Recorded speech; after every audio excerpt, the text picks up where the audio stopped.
Sara.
Bien.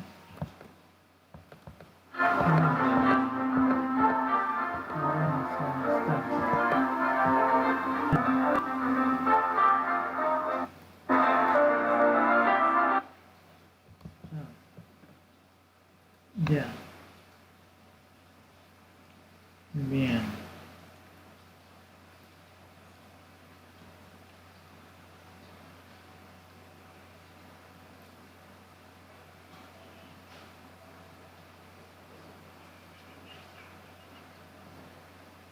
Buenos días.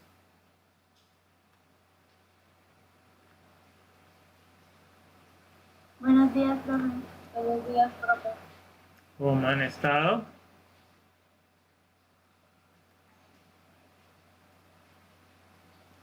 Bien, bien, gracias a Dios. Bien, gracias a Dios. Bueno. Hola, profe, buenos días. Buenos días.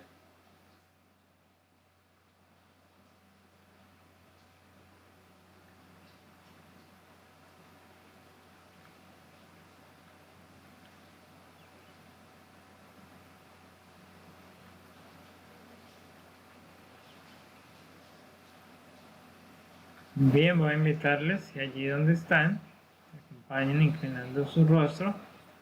Vamos a orar.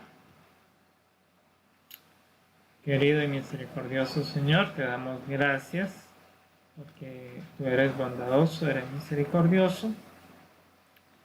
Queremos pedirte, Señor, que nos guardes, que nos acompañes.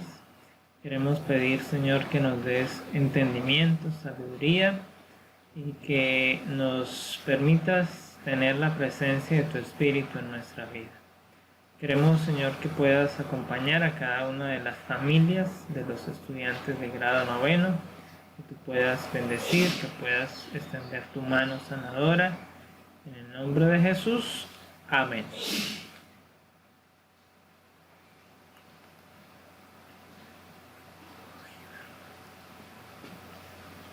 Bueno, entonces hay conmigo 12, o sea 11 estudiantes y son... ¿Cuántos son? 19, 7, 18. Falta un montón todavía. Profe, habemos 12. Ah, sí, es que hay un par ahí. No me acordaba.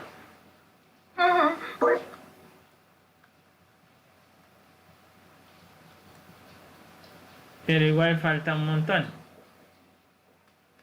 Sí, es verdad. En la clase anterior se conectaron 16. Si aquí hay 4 que quedaron echando café por ahí en el camino. Hola, profe, buenos días. Eso. Profe, somos pobres, toca guapanelita, ¿cuál café? Chocolate. Aguapanela, guapanelita. Profe, Kenny no puede entrar que porque ella tiene que ir al centro. No sé, me escribe y me dijo que le dijera a usted. Tienen que, las excusas son con los titulares. Gracias por traer el recado, pero escríbale de paso que debe reportar es con el titular. Que se supone que pues, es él el encargado de recibir las excusas. Muy bien, aquí ya se anexaron otros compañeros. Vamos a revisar el tema de cómo están ustedes en Classroom, cómo se han logueado, si ya están todos completos o todavía hay algunos que andan con el desorden y la indisciplina. Entonces tenemos por acá, en su gran mayoría ya están casi completos todos los nombres, solo vemos 2 que están en disintonía, Enig y Camilo Sánchez, que tienen solo un nombre, un apellido. Pero por aquí vemos a Aguilar, que no ha cambiado la foto. Recuerde que si usted no la tiene, la foto del carnet, debe pedírsela a la titular, que ella las tiene todas y a cada uno se las compartió. Por lo tanto, como vemos aquí, el resto de compañeros ya está muy bien. Falta por aquí Arles, Camilo y Chequiná también por arreglar el tema de la foto. Entonces tener pendientes esos detalles para que no tengamos inconvenientes dentro de un tiempo.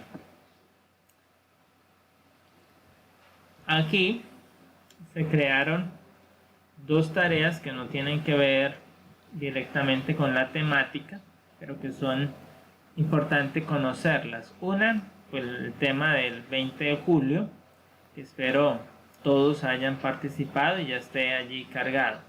Pero veo que solo 8 participaron o le hicieron la actividad y que 10 están en la olla o están en la inmunda, como dicen por ahí. Ya la llevan.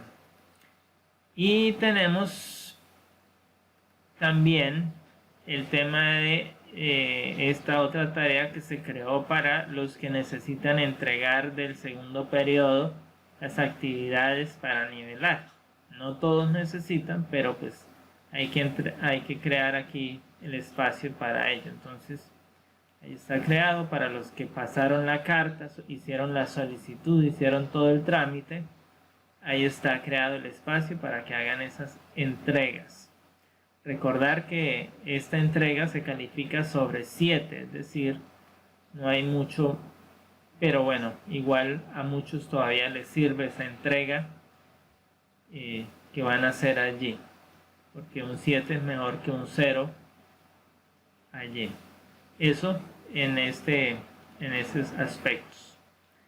Recordarle que usted aquí en el panel de novedades puede ir verificando las que están próximas a entregas, y si ya se pasaron, pues usted ingresa ahí a la pestañita del clic donde dice ver todo y ahí le lleva pues a todas las asignaciones que se le han dado y usted puede verificar cuáles ya entregó, cuáles le faltan por entregar, cuáles están próximas a realizarse, y si ya están calificadas, pues la nota que usted sacó debe aparecerle allí. Ahí dirá entonces sacó 30 de 100, sacó 50 de 100, así sucesivamente. ¿Listo? ¿Claros? Bueno, aquí no carga porque no no tengo pues yo que presentar actividades. ¿Preguntas?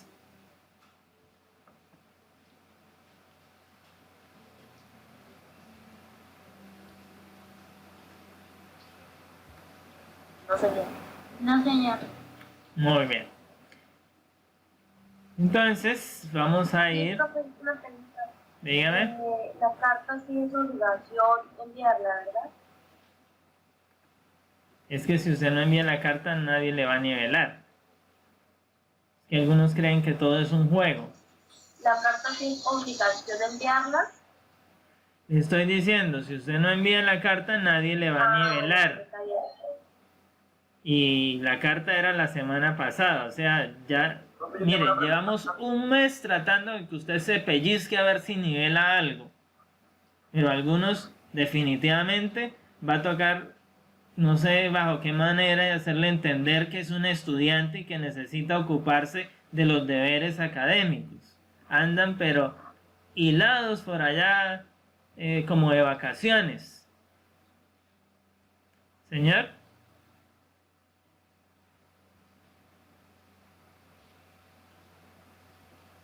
Profe, por ejemplo, la carta era la semana pasada, ¿sí? Sí, pero si nosotros no sabíamos, o sea, por ejemplo, yo no sabía que podía... La profesora hasta ayer nos dio esa información. Sí, señor, hasta ayer nos dio eso, nos dijo eso. Pero si ya presenté la carta. Eso sí es una gran mentira porque mire, aquí yo ya Bueno, tengo pero cartas después desde, yo tengo cartas desde el 7 de grado noveno. No porque vea, si puede acercarse al colegio también y preguntar cómo hacía, no tiene que estar que todo le digan.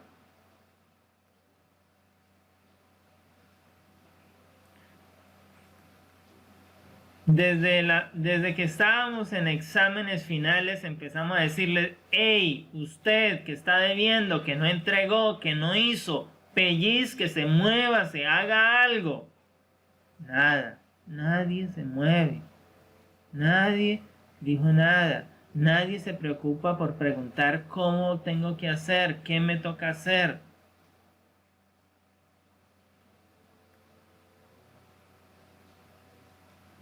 Les recuerdo que ustedes son estudiantes que están terminando la básica secundaria, es decir, que tienen sí o sí que pasar, si no se pierde la básica, es decir, no va a pasar noveno. Usted no se puede dar el lujo, no es octavo donde puede decir, ah, yo nivelo en enero, yo nivelo en febrero.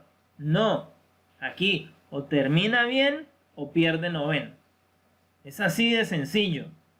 Entonces no se dé tanto lujo, no se dé tanta vuelta, no se eche tanto aire, porque va a terminar afectado. No estamos en tiempo de vacaciones, no estamos en tiempo de relax. El mundo está en un tiempo de guerra, de dificultad. Por lo tanto, todos tenemos que vivir apercibidos del tiempo en que vivimos. No es esperar a que me digan, que me hagan. Usted ya también es una señorita, un caballero que está pronto a volverse un adulto. Entonces ya tiene que tener ciertos niveles de responsabilidad.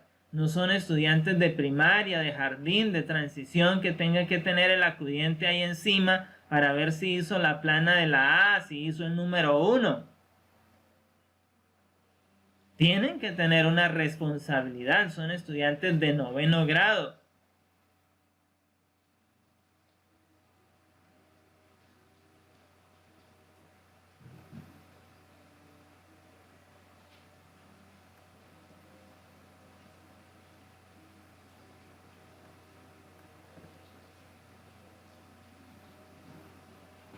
En esta mañana abordaremos entonces la migración y el desplazamiento forzado en Colombia. Vamos a estudiar desde el aspecto histórico estos elementos. Para ello entonces les he dejado las preguntas en este otro documento para que ustedes puedan abrir allí ese documento. Y aquí tenemos entonces el material en el cual nosotros podemos visualizar cuáles son nuestros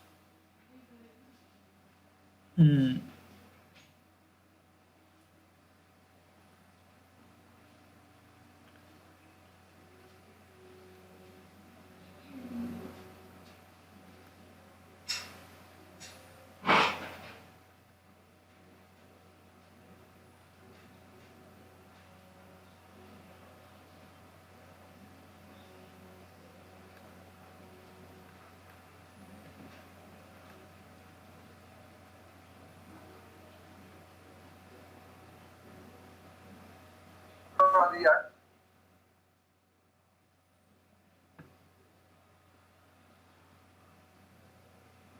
Profe, Señor, ¿ese trabajo es para entregar ahorita en clase o para como tarea?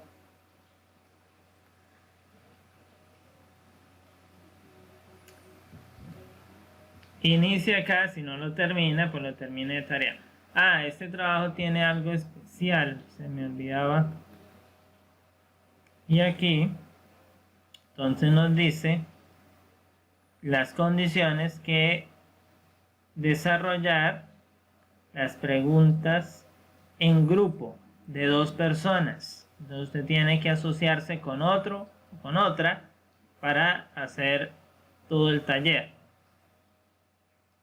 y presentar uno de los dos el documento, porque en la última parte tiene algo que tienen que hacer y se necesitan entonces pues que estén los dos. La última parte tiene un desarrollo que es básicamente lo que ustedes harán en casa, toda esta parte. Entonces eso es para hacerse en pareja, por eso entonces allí las primeras preguntas pues se desarrollan en base a esto, que es lo que vamos a estar discutiendo en esta clase, que vamos a estar dialogando para abordar esos aspectos que nos hablan entonces de esos primeros momentos de migración, de situaciones violentas que habían en nuestro país y que empiezan a florecer entonces los primeros movimientos sociales que se daban en Colombia para dar frente a estas problemáticas que vivía el país. Entonces se nos dice que en Colombia, para comienzos del siglo XX, los movimientos sociales son una respuesta a los procesos de modernización y de industrialización que estaba viviendo el país, como lo vimos en el periodo pasado. Vimos entonces todas las fábricas que se estaban estableciendo, las cervecerías, las cementeras, la siderúrgica, la textilera, todas ellas estaban en auge, y eso genera entonces una clase obrera, y los obreros pues se sienten discriminados o se sienten explotados, es decir, abusados, violentados, y entonces empiezan a hacer unas exigencias. Del otro lado entonces tenemos el contexto de las movilizaciones indígenas y campesinas, porque también se sienten vulnerados, y entonces empiezan todo este proceso que se conoce como los movimientos sociales en Colombia. Así que ahí podemos dar respuesta a la primera pregunta que tiene el taller allí. Luego se nos hace una pregunta en relación, o bueno, hay 2 preguntas en relación a los grupos artesanos. Estos grupos presentan la agremiación, por decirlo en un término moderno, de los artesanos que se unen para defender sus derechos, para exigir algunos privilegios y para defender entonces su labor, y con ello consolidan las primeras movimientos, o como hoy se les llama, sindicatos, para establecer entonces la lucha por sus derechos. Entonces, dentro de esas primeras asociaciones que originan los artesanos están la Unión de Industriales y Obreros, que nace en 1904. Luego está en 1913 nace la Unión Obrera de Colombia, y que a través de estas 2 instituciones los artesanos, los agremiados, los asociados, los abonados, los sindicalistas, como se les llamaría hoy, entonces se organizaban y querían combatir explotación obrera que se estaba dando en ese momento histórico.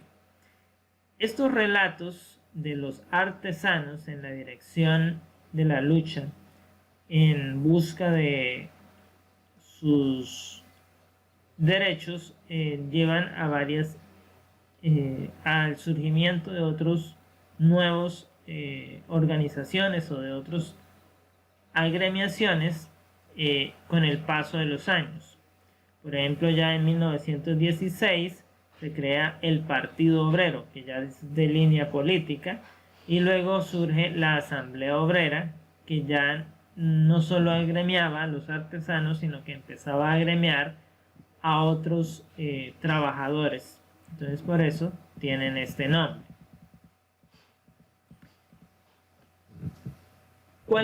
¿Cómo era ser trabajador en Colombia a inicios del siglo XX? Entonces se nos dice que los obreros colombianos eran los trabajadores asalariados que laboraban en la trilla de café. Esto para los que estaban en la parte de las fincas, ¿no? Aquellos que estaban en las haciendas. Entonces se dedicaban a la labor cafetera, recolectar el grano, despulparlo y secarlo, que son los procesos que se desarrollan en la finca cafetera. Eso es lo que se denomina la trilla del café. Bueno, asociado también entonces está el hecho de sembrar el cultivo, limpiarlo y darle ese mantenimiento a los cultivos. El procesamiento de alimentos, entonces ya estamos hablando de la industria alimenticia, los que se encargaban de producir entonces la línea de suministros para las ciudades. Está luego la de los textiles, que tiene que ver con el vestuario, las telas, los tejidos, la ropa, y el cultivo de banano. Entonces en las zonas bananeras, especialmente en el norte del país y la zona del Magdalena Medio, entre lo que es Santander y Bolívar. Del otro lado estaban ya en el tema de infraestructura, entonces tenía la industria petrolera, las obras públicas y el sector del transporte, que también vemos que empezaban a ser ya personas capacitadas o con una profesión técnica para desempeñar esas labores. Entonces ese era el tipo de obreros que habían en Colombia. Y hay que resaltar entonces dentro de este mismo grupo que la clase obrera incluía también a las mujeres ya a inicios de 1920. Entonces ellas eran las que estaban impulsando la industria textil. Eran las mujeres, son por excelencia las mujeres las que saben tejer, las que saben coser, las que saben pegar botones, todas esas tareas. Entonces por eso la industria textil incluye o es el inicio para el caso de las mujeres, es la oportunidad de las mujeres para ingresar al mundo laboral, para tener un empleo, para tener un salario y así tener también una ayuda para su hogar. Entonces son las características que tienen la clase obrera en Colombia a inicios del siglo XX.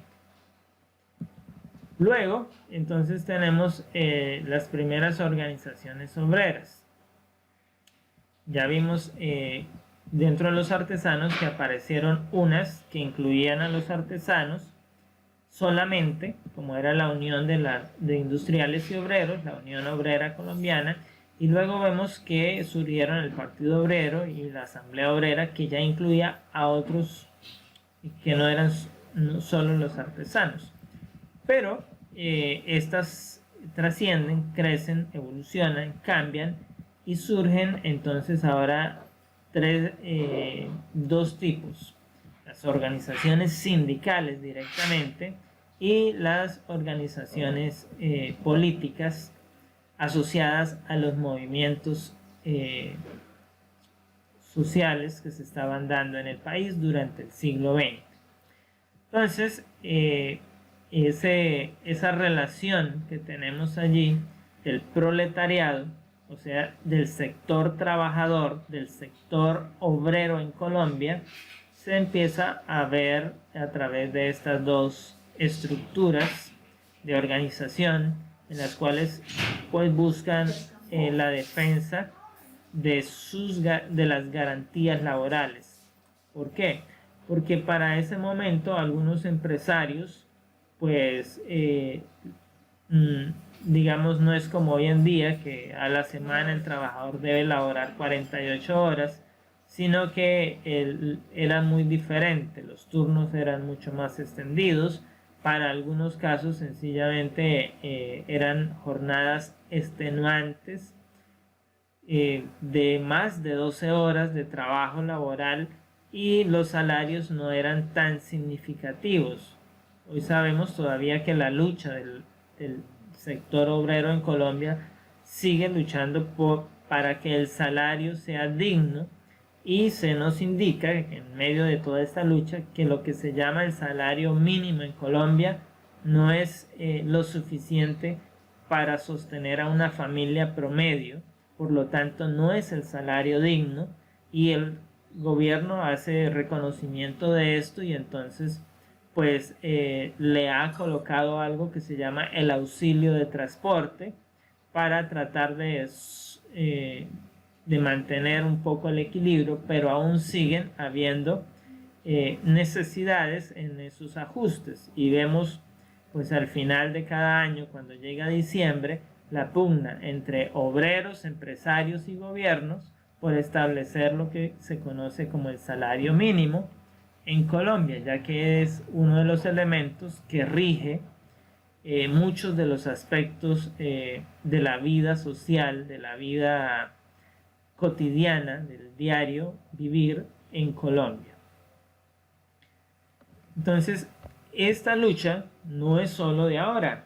Ahora vemos, bueno, ahora no tanto porque estamos en medio de un confinamiento, pero por lo menos antes de estar en esta etapa, veíamos a la organización de los movimientos social indígena desplazándose, haciendo protestas, veíamos a los campesinos haciendo protestas, veíamos a los camioneros haciendo protestas, haciendo paros, cerrando vías, cerrando la ciudad, las vías de acceso a la capital para que no entraran los alimentos, para que el gobierno le dé solución a estas problemáticas de fondo, porque son problemáticas que vienen existiendo desde hace varios años y que el gobierno siempre promete que se van a solucionar, que van a hacer algunos ajustes, que en el siguiente plan nacional se van a hacer más presupuestos para atender esas necesidades,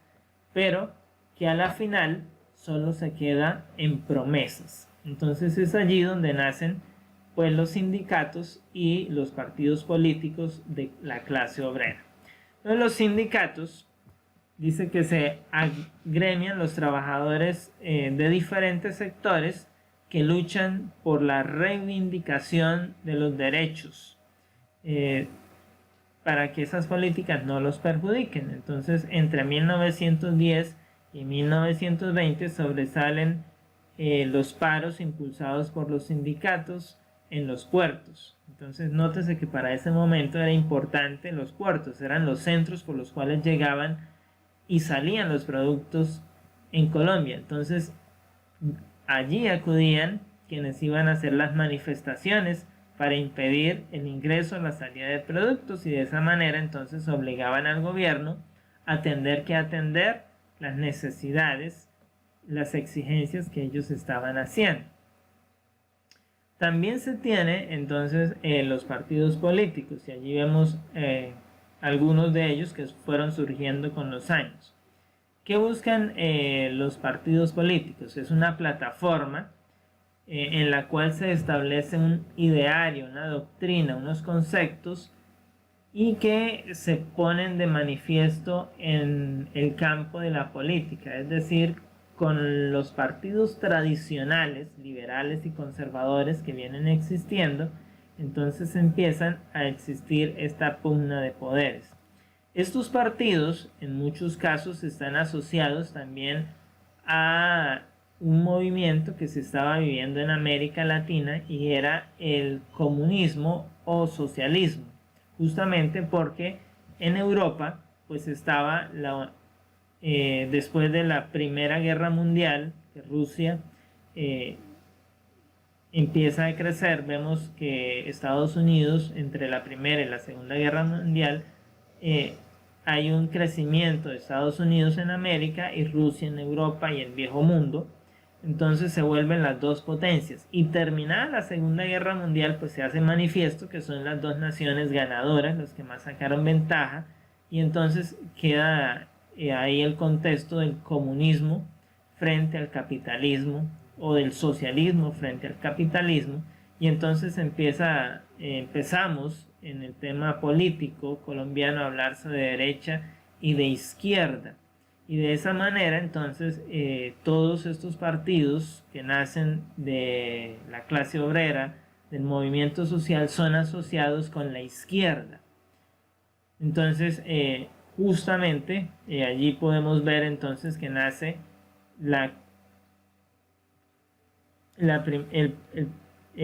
uno de ellos. En 1925 se fundó la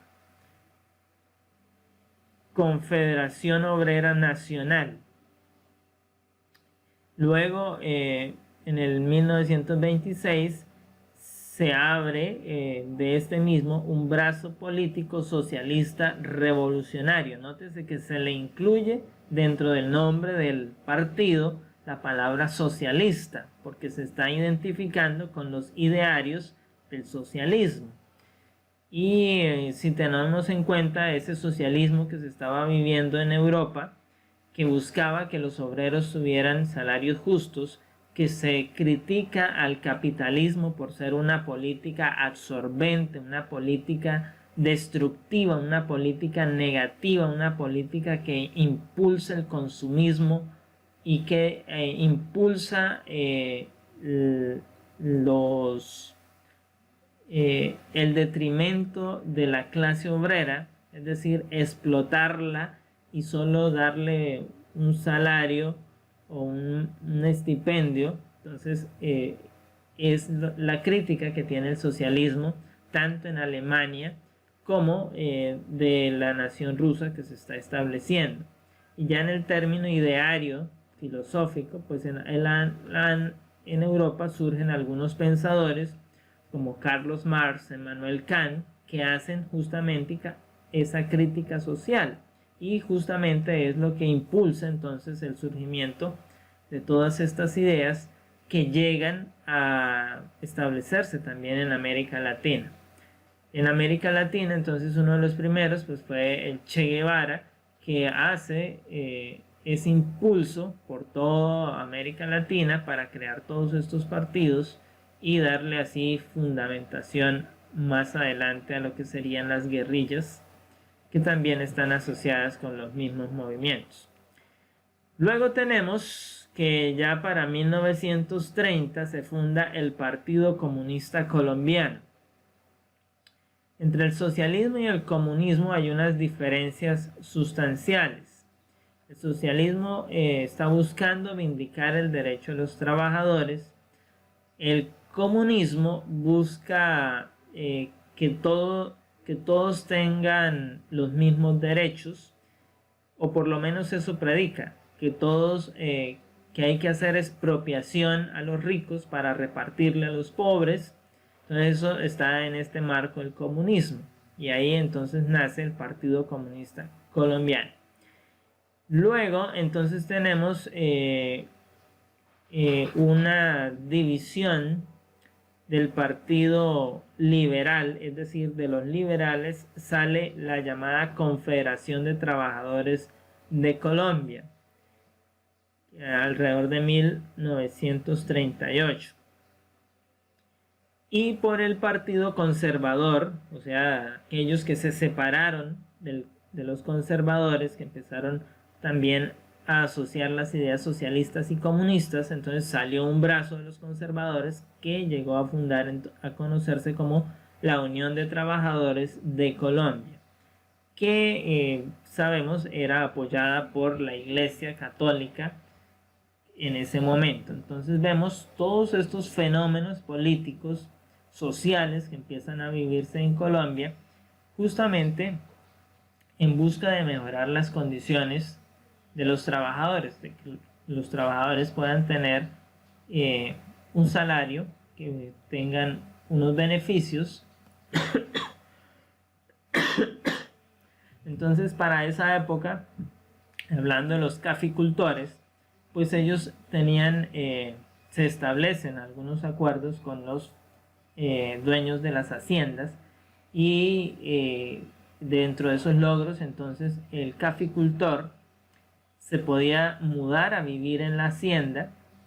El dueño de la hacienda construiría un lugar para la habitación de estos caficultores, no solo durante la temporada, sino que vivirían también el tiempo, es decir, se les asigna un terreno dentro de la hacienda donde se construyen su casa y ellos estarían viviendo allí, que estarían, esa tierra ni la casa les pertenecería, solo es mientras trabajen para esa hacienda, que van a vivir allí y que van a tener entonces un techo donde vivir. Ese fue como una de las ganancias en ese término.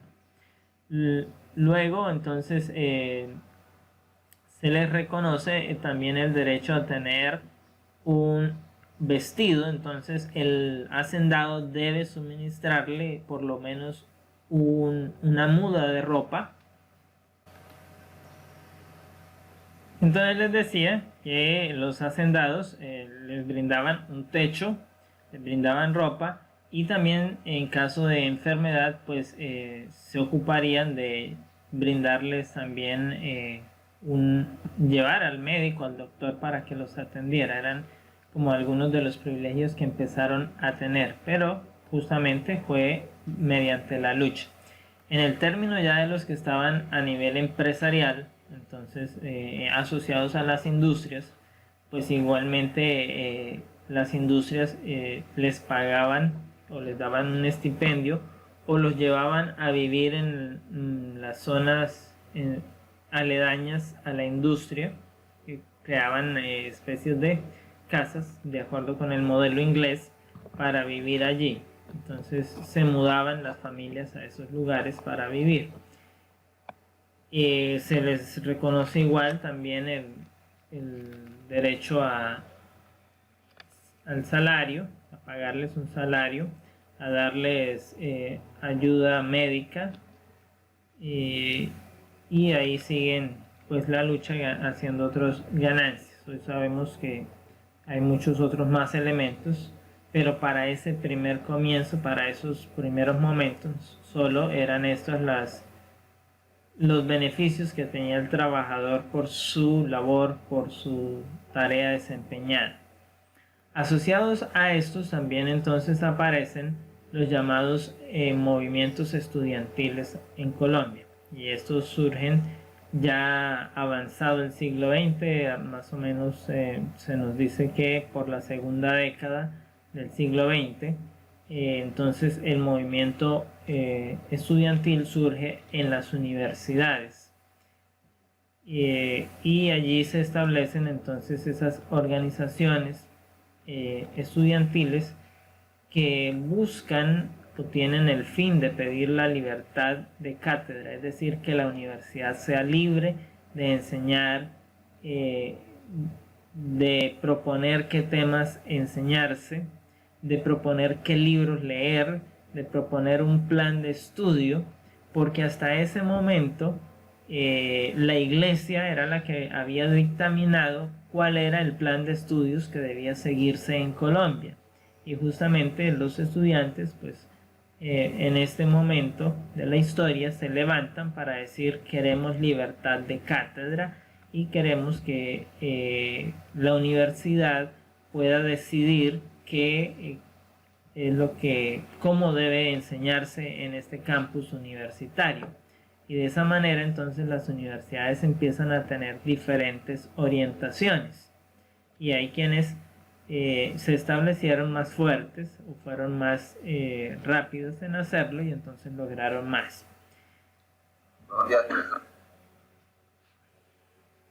En estos términos, entonces, es donde nace la Unión Nacional de Estudiantes en Colombia y también los Leopardos. Buenos días. Son las dos instituciones estudiantiles que se crean justamente para buscar estas mejoras en el sistema educativo superior colombiano que permitieron entonces nuevos desarrollos.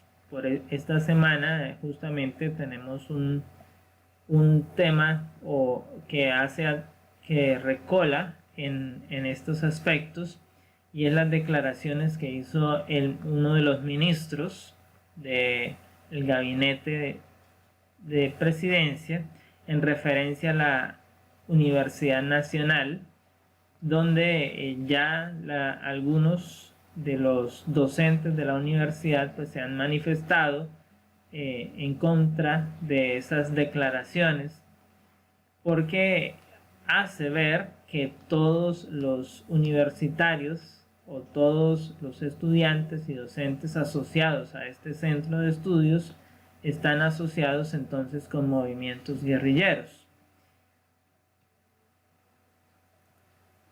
Y algunos de ellos establecieron demandas justamente por este tema que hay allí. Y es porque la Universidad Nacional ha sido una donde el movimiento estudiantil pues ha tenido mucha más acogida, y por varios momentos o varias épocas ha desarrollado varias protestas, ha liderado esos movimientos, y entonces hoy tiene señalamientos desde el gobierno. Anexo a esto entonces están los movimientos campesinos. Los movimientos campesinos entonces son los que se originan en el campo, con los trabajadores del campo, con los agricultores, y estas organizaciones entonces se ligan a lo que se llaman los sindicatos campesinos, que buscan pues cambiar las relaciones serviles, es decir, que haya un mejoramiento para las condiciones del trabajador rural, porque fuera se les reconociera el derecho a ser propietarios de la tierra, es decir, a poder comprar tierra de esos grandes terratenientes, que tuviera y que eso tuviera un reconocimiento legal, es decir, que se estableciera una escritura pública donde se dictaminara quiénes eran los dueños de las tierras. Para la época, gran parte de la tierra cultivada estaba concentrada en pocas manos. Entonces, los campesinos tomaron una serie de acciones tales como la invasión de predios para obligar al gobierno a democratizar la propiedad, es decir, a escriturarles esas parcelas a estos campesinos, a estos invasores de esta zona, y así entonces establecer un nuevo modelo allí. Obviamente esto levanta unas consecuencias justamente violentas, porque los dueños de la tierra no quieren desprenderse de ella, no quieren que los campesinos tengan ese tipo de independencia, que puedan ser autosostenibles, y entonces emprenden una respuesta violenta para perseguir a los campesinos. Y lo más grave del caso era que el Estado estaba a favor de este tipo de violencia en contra del campesinado, a favor de la clase dominante, de los terratenientes, de los dueños feudales de la tierra, entonces genera una ola bastante violenta en el país.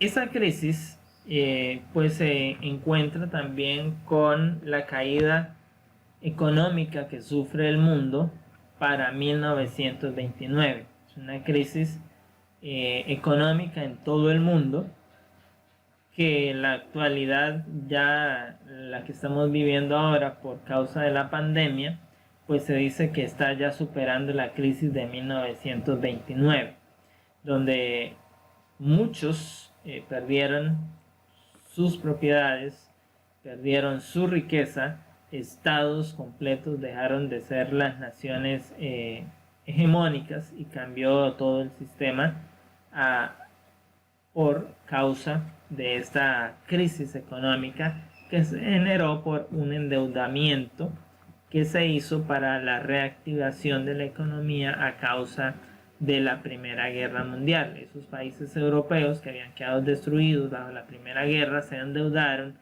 Estados Unidos prestó dinero y después, cuando ellos empezaron ya a pagar y a surgir, entonces Estados Unidos entra en un proceso de quiebra porque ya sus productos no son tenidos en cuenta, ya el valor de las propiedades se disminuye y entonces esto genera esa crisis económica de bienes raíces.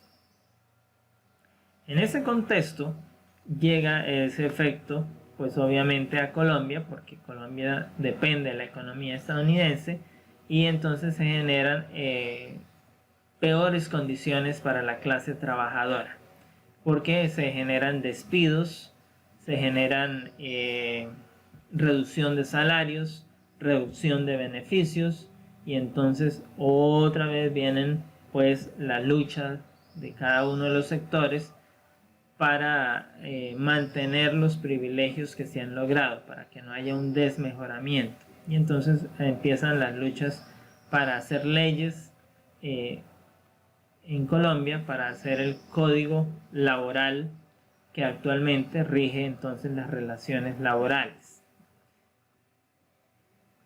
Dentro de eso surge entonces en la lucha agraria entre los campesinos, surgen entonces el Partido Agrario Nacional, que sería el partido de los campesinos, el partido político, y era liderado por Erasmo Valencia, que era el encargado entonces de liderar esa parte. Anexos a ellos pues también está entonces el movimiento étnico en Colombia, el movimiento indígena, que también estaba pues asociado allí y que fue liderado por Quitín Lame, que era un indígena que justamente pues también se fue a las armas. Este es uno de los primeros movimientos guerrilleros que hay en Colombia. ¿Cómo dice?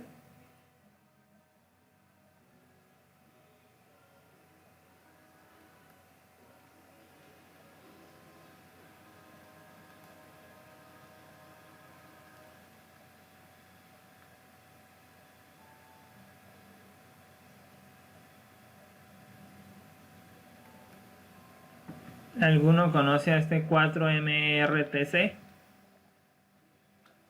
No, no señor. ¿Alguno le Esa es la contraseña de la clase. Profe, Soy yo, Valenzuela, de frente, cambio el nombre. Bueno, se cambia el nombre antes de entrar o nunca lo vamos a entrar o lo echamos de la clase, porque ustedes saben las reglas. Aquí no puede entrar nadie que no identifiquemos.